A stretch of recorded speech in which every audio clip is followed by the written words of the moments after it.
Ladies and gentlemen, may I have your attention, please? The show starts in 3, 2, 1, go. Good morning, CaneSport. It's February 28th, 2022. I'm Gary Ferman, the publisher of CaneSport.com, joined as always by our managing editor, Matt Shodell, as we discuss the news of the day, presented as always by Life Wallet, where the time is now to take charge of your personal health. And Matt, I think the best way to sum up the weekend is we need to take charge of our personal health. I mean, it's been kind of team no sleep. I spent the weekend at the Honda Classic, burning the candle on both ends. And you were out on a stone crab fishing expedition this weekend, torturing those poor little creatures up and down Biscayne Bay. And, before we get to the news of the day here, I know everyone's been waiting for this. So we did have a camera on board the Matt Shodell. I think I'm going to call it a dinghy because it didn't look like a very big boat. But we did capture a little footage. Woohoo! Oh, sweet. Yeah, little footage of Matt Shodell's stone crab fishing expedition here. Woohoo!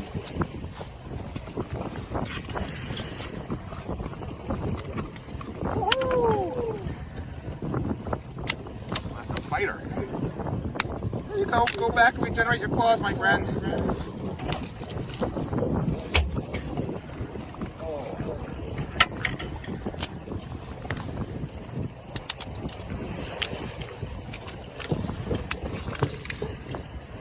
I mean, it looks inhumane to me. I mean, you're just yanking off like their arms.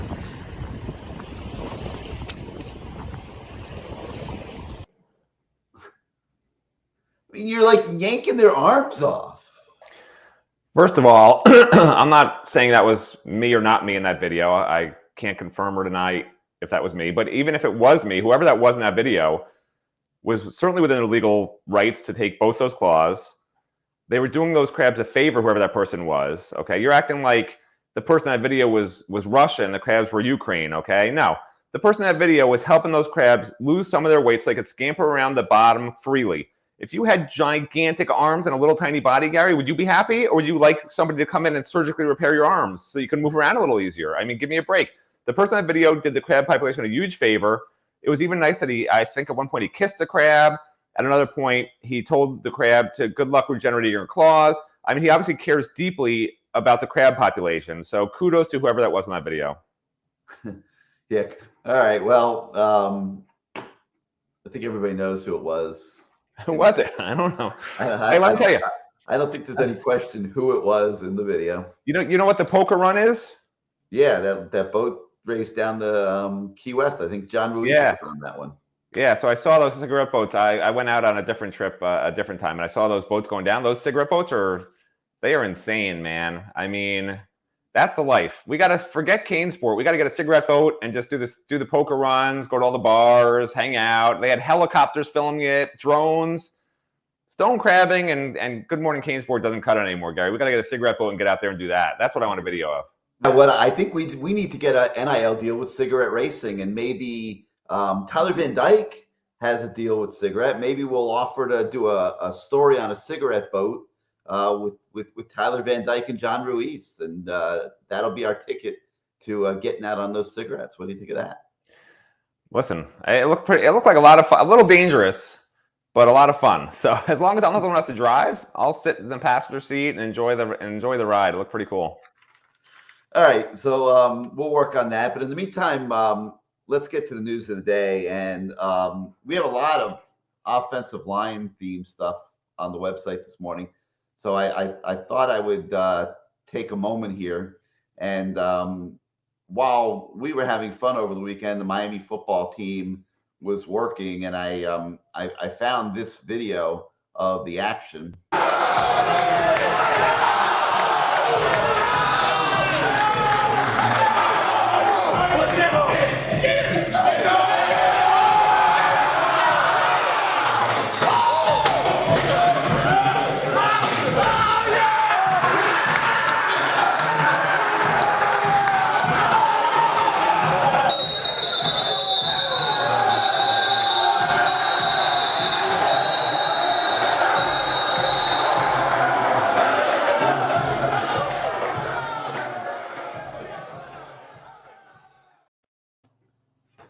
a bad sign.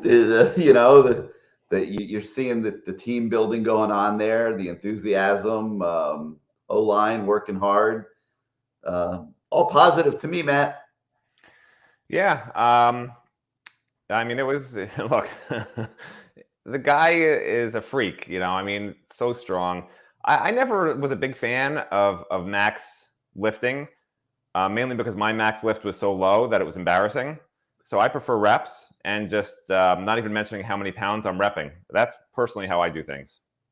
All right. Well, they're not doing it that way, thank goodness. And, the team is in the fourth quarter program.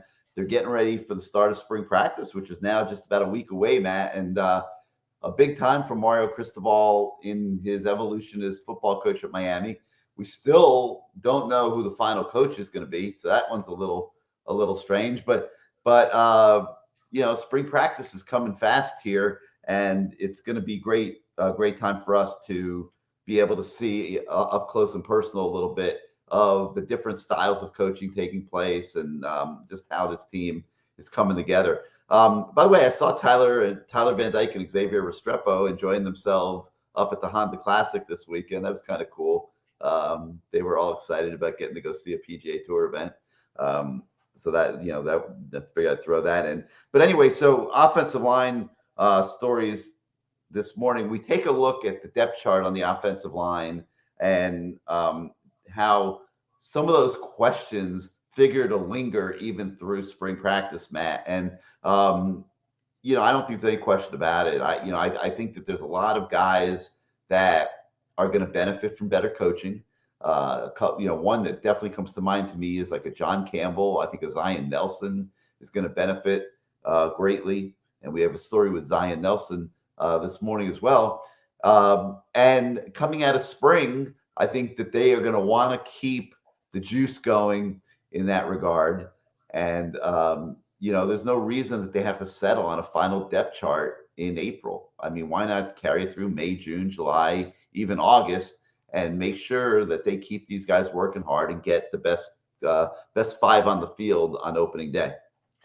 I think John Campbell might be limited this spring. I think it's a great opportunity for a guy like Michael McLaughlin or someone else to emerge at right tackle. He's got great body, very raw, should benefit from good coaching. And as people watch, even though he won't be full speed, I think they'll be able to do some things with him and start working on techniques and stuff.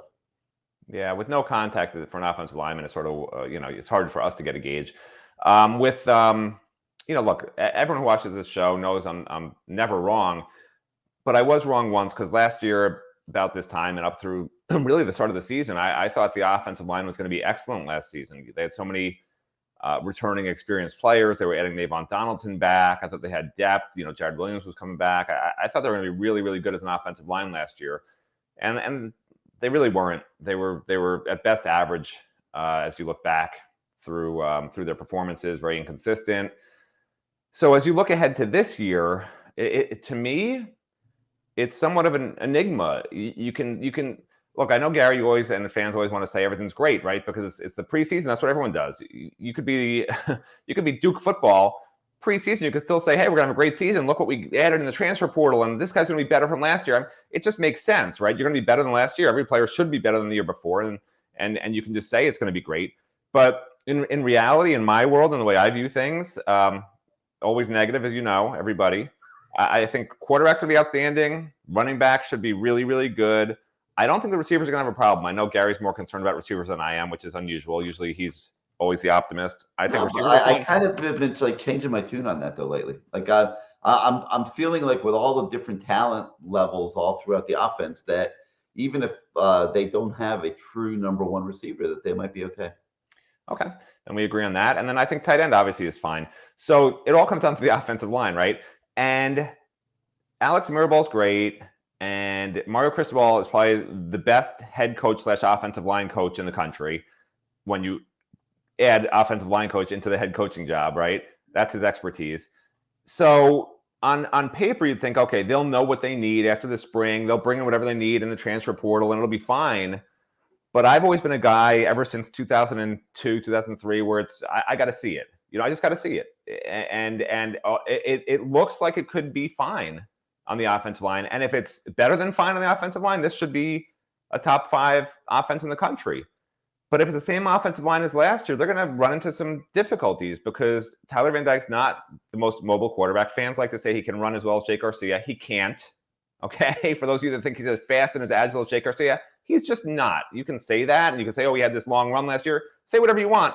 He's not. He's certainly nowhere near De'Ara King, and neither is Jake Garcia in terms of scrambling and running ability and getting free. So if you have an offensive line that's struggling and inconsistent, it affects the quarterback no matter how good the quarterback is. So the offensive line is the key to the offense, right? And we do break it down, and there are some question marks. I'm not happy at right tackle with that situation. I'm not convinced there's a real center on the team.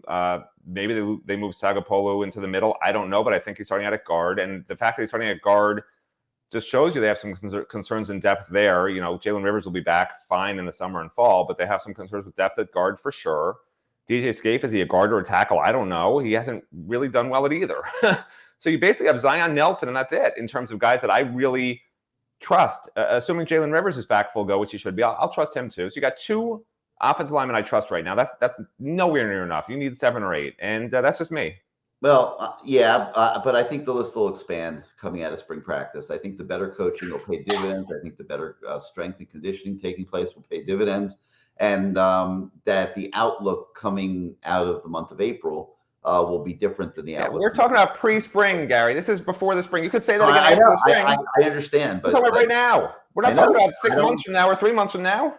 It's a huge project going into spring practice. You got to hope in these 15 practices that it starts to change, that the level of coaching is going to go up. And you got to hope that pays dividends and very, very quickly. And that's going to be one of the things that we'll be watching extremely closely when we start covering spring practice next week. There's no doubt about it. All right. So in our look at the offensive line, we also take a look at Jalen. We talked to Jalen Rivers and just what's up with him. And in all these videos, you'll see how we talk to them also about their NIL deals because they're in the midst of those activities as well, and it's new and it's interesting, and all that. So a lot of offensive line talk on the website this morning.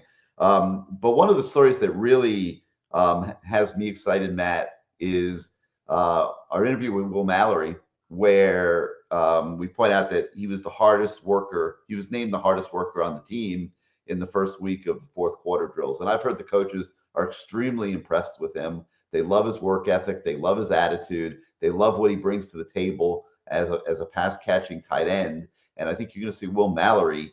Obviously he's the number 1 tight end on the team, but I think you're going to see him have a big role in the offense next year. And I think you're going to see him put up more yards than he has to this point in his Miami career. And, Matt, when you start looking at Will Mallory, and then you factor in that they're going to be able to slide in like a Jaleel Skinner and a Frank Latson, who's a little bit of a bigger guy as well.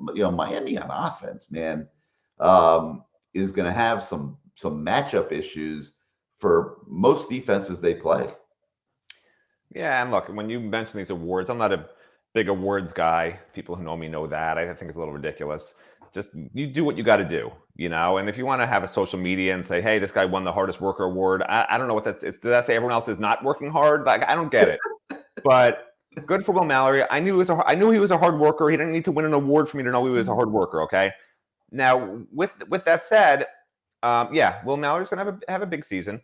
But what was most interesting to me when I spoke with him, and you guys can watch the interview, was the second that Josh Gaddis's name came into the picture from Miami, his dad, who was not with Will, started watching film of Michigan. Will started watching film of Michigan, and they were both so happy with what they saw. And the way they watch film is different than the way most of you out there and myself watch film, right? I mean, they're literally watching it for themselves, and they know what they want to see, whether it's how the tight ends are used in blocking, their techniques, their route running, what routes they're running, how their technique is running, all the stuff you do to catch, to block, et cetera, et cetera.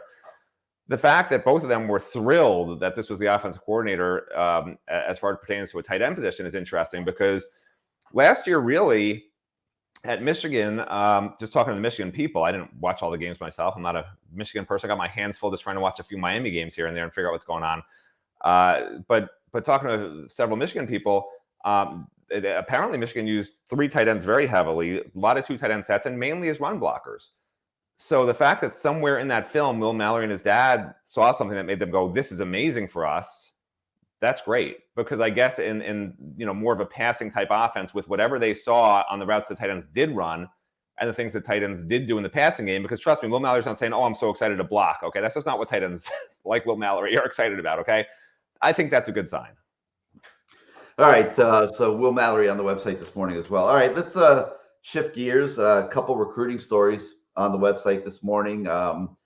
We take a look at JUCO defensive tackle Elijah Davis, who just got an offer as Miami continues to try to build this team from the inside out on the offensive and defensive lines.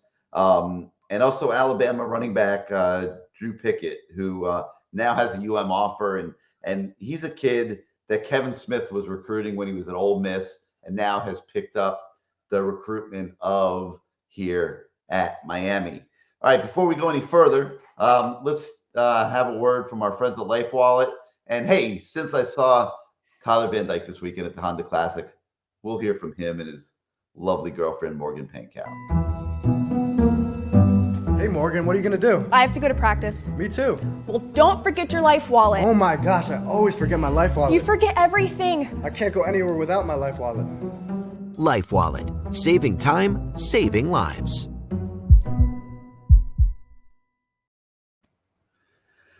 I'm surprised you didn't say I can't go anywhere without Morgan, because she's a golfer and she didn't make the trip to the golf tournament, I don't think, unless she was in the bathroom or something when I saw those guys.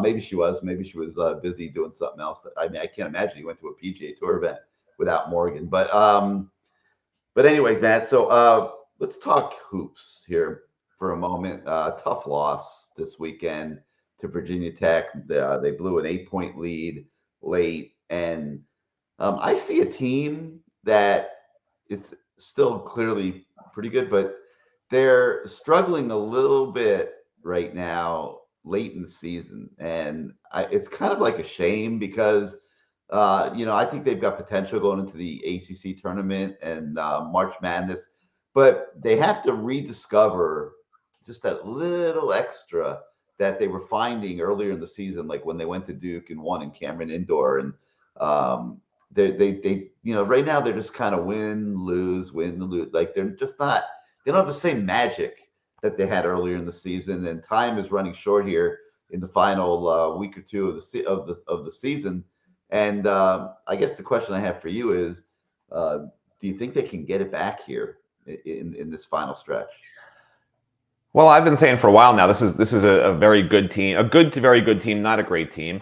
And it's somewhat of a mirage where you think, oh, they didn't do well recently. I mean, I went back and I looked, and since January 5th, which is not recently, okay, since January 5th, out of their 15, they've had 15 games, okay, since January 5th.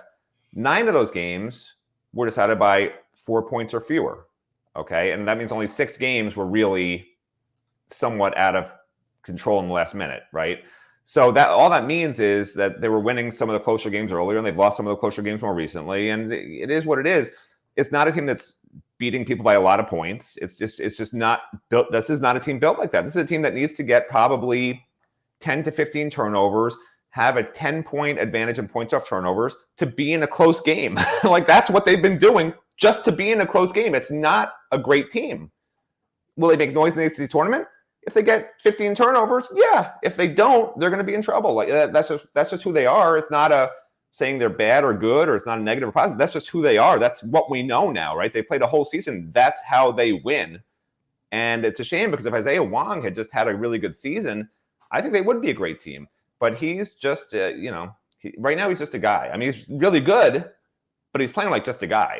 And if he's going to keep doing that, this is what you got. And there's no reason right now to expect all of a sudden him to be a 25-point guy a night, because we haven't really seen that except for a game here or there. Well, I mean, a positive might be that, I think the chances of him coming back next year are higher. I think that he'll get an NIL deal, and I think that, he'll be able to, make some money while he's playing at Miami. And I think it's going to make sense for him to come back for another season. So that could help the team next year. As it pertains to this year, He's going to need to catch fire here in the ACC tournament and in the NCAA tournament. Cam Auguste is a very good player. He's having a great season. He is not good enough to carry the team by himself. And they're going to need that second scoring piece. And, that's where Isaiah Wong comes in. And those of you who follow Miami baseball, won 2 out of 3 this weekend against Harvard. And they have that big series coming up against the Florida Gators. How do you lose to Harvard? I still can't wrap my head around that. Okay, I played baseball, not at Harvard, but I played baseball in that area at Tufts. Okay, like the Harvard should not even be on Miami's schedule, let alone beating Miami and then losing by 1 run to Miami. Those should be 10-run win games every time. Like that's not a good sign. I know they're 7-1. Everyone wants to say how great they are, whatever. But like you shouldn't lose to Harvard, man. Come on. I'm sorry. It's just how I feel. It's baseball, man. All you need is a couple good pitchers. This isn't mathletes. This isn't mathletes, okay? This isn't mathletes. It's not algebra. This is baseball. Miami's got to beat Harvard in baseball. I'm sorry. I know, but maybe you have a couple smart kids that can pitch. Listen, it's like it would be like my high school team playing against Miami Columbus. Okay, you're not going to beat Miami Columbus in baseball. It doesn't make sense that they lost to Harvard. I'm sorry. There's not a single player on Harvard who would play at Miami. Not one. All right. Well, it's early in the year. The Canes are 7-1, so don't press the panic button just yet. No, you know me. I press the panic button in the first inning. It's a decent start to the season, no doubt. All right, well, that's going to do it for today for Good Morning CaneSport. Matt's going to go eat some stone crabs. I'm going to try to catch up on some work. We thank you for joining us this morning. We hope you have a great day, and we will see you tomorrow. Goodbye, everybody.